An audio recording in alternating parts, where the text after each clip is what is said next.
What's up, everybody? It's Red Baron 59, and today I'm excited to bring you another Vicious Medal. I actually got two of them today. This was fairly campy, but you'll see why I did it.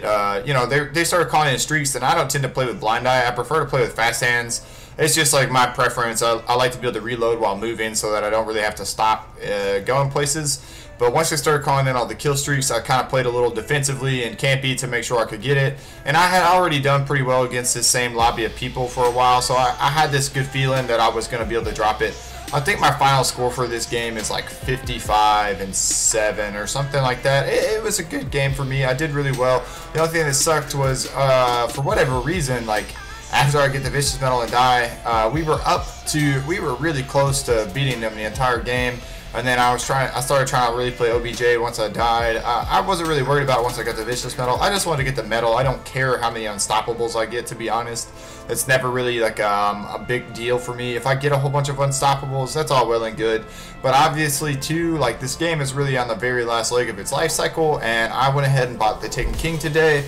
I'm pretty excited for that game. I will be playing it quite a bit, and I'm sure I'll be bringing you a lot of Destiny multiplayer and, maybe like things that I experienced with the game, tips and tricks. For me, all of it's going to be new. I haven't played any of the DLC to date on Destiny. I occasionally played the Crucible during the time that, House of Wolves and everything came out, but I've not played any of the DLC. I don't have it until just now today. I'm like 12 minutes away from finishing downloading it, so hopefully when I finish this commentary, I'll be hopping on Destiny to try all that stuff out, and I'll go ahead and get the Platinum, maybe finally, for the base version of the game, because I was motivated to get the Platinum, and then all that shit happened, and I just, I didn't want to pay for the DLC because of the way that the game had been structured up until that point, and I knew they would eventually release it all as one thing. I just felt like it was, I felt like that obviously the game had been under-delivered, in my opinion, but in this gameplay, man, you'll see I do really well. I haven't played a lot of Call of Duty in general lately, and I've been getting back into the groove of it, and I've been playing pretty well for the past few days. But one thing I noticed too, like, as the life cycle of a game starts to diminish, you'll notice that you tend to play a lot of, like, at least pretty decent to stronger players most of the time. You won't get a whole lot of really weak players that you'll come across, and I think there's some, like, obvious reasons for that. And mainly being that, the people that are still interested in playing the game are hardcore shooter fans, as a general rule, in my mind. You don't really find a lot of, like, casuals in the last month or two, and at this point, we're, 3 weeks away from the release of Black Ops 3, which I hope will be, for God's sake, like a game that actually maintains some kind of longevity. And you'll see here too, like, what I'm doing is I'm just juggling the hard point to go ahead and get this second round of streaks, because I really wasn't planning on getting the Vicious Medal at first. I was just planning on, getting my streaks, doing my thing, casually playing this game, because I've been playing solo most of the time too, which a lot of people don't really do that in Advanced Warfare, but personally, I don't really have that much trouble playing solo. I mean, obviously I don't do as well overall every single game as I would do with a partner or two, but personally also I don't really like to play with more than one other person, maybe two at the most, because then if you're playing with really strong players, which is the way I prefer to do it, I don't see the point in having a partner if they're not a strong player. Then what'll happen is you'll end up splitting a lot of kills between each other, and somebody's gonna, you're just not gonna do super well every single game. And if anything, sometimes you can actually struggle a lot playing in a full party of 6 people, especially in this game, because people will just fucking back out. They always will back out. You'll end up constantly forfeiting matches, and to me, that's just a boring way to play. And this is what I mean. He gets that assault drone. I don't have blind eye on. I'm on the streak, and I'm trying to keep it alive.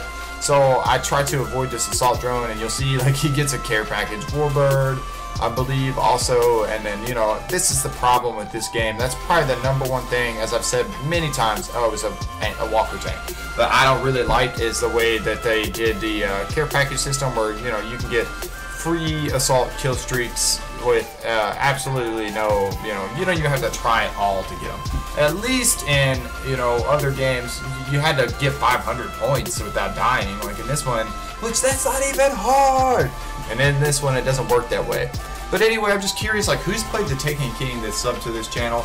Did you enjoy the Taken King so far? Like, what's your opinion on the new multiplayer, like the new guns that have come out? I don't really know anything. Like going into this, I'm basically going to be relearning Destiny from the ground up because I haven't really played that game to this date. And so I'm pretty excited to see everything that they've got going on. And school's going really well for me too, and I'm just curious. I'm in college. I'm sure some of you are in high school. Some of you may be in college, but how's the semester going for you if you're in college? How's the school year going for you if you're in high school? Personally, I've been having a really good time with it. I've been in some really interesting classes with a lot of fun information for me to learn, like anthropology. I'll be starting an 8-week biology course in October during midterms. I decided to take that class as a shorter one, and I realized I've been saying a lot. It's such a bad habit of mine, and I'll be working on that. But I'll be continuing, you know, I've registered for classes for the next semester, and I'm pretty excited about the next semester as well, and I'm just getting closer to finishing college. And I've been just educating myself on all of these political topics. I watched the Democratic debate the other day, well, it was last night actually, and it was pretty interesting. You saw a lot of more solidarity, I suppose, between the party candidates than what you see in the Republican party. And there's a lot of people, I mean, I really don't even see somebody that's even a remote threat to us maintaining a Democrat in the White House, whether or not you like that or not. It's going to be the way that it probably will work out. And I didn't even, that's a low profile bit right there. That guy's just laying on the ground. Like, if it was Black Ops 2, he would have showed up. I would have been like, hey, there's a fool right there. The last two CODs have both promoted that. I mean, you know, and a lot of people wonder why Ghost is played so campy.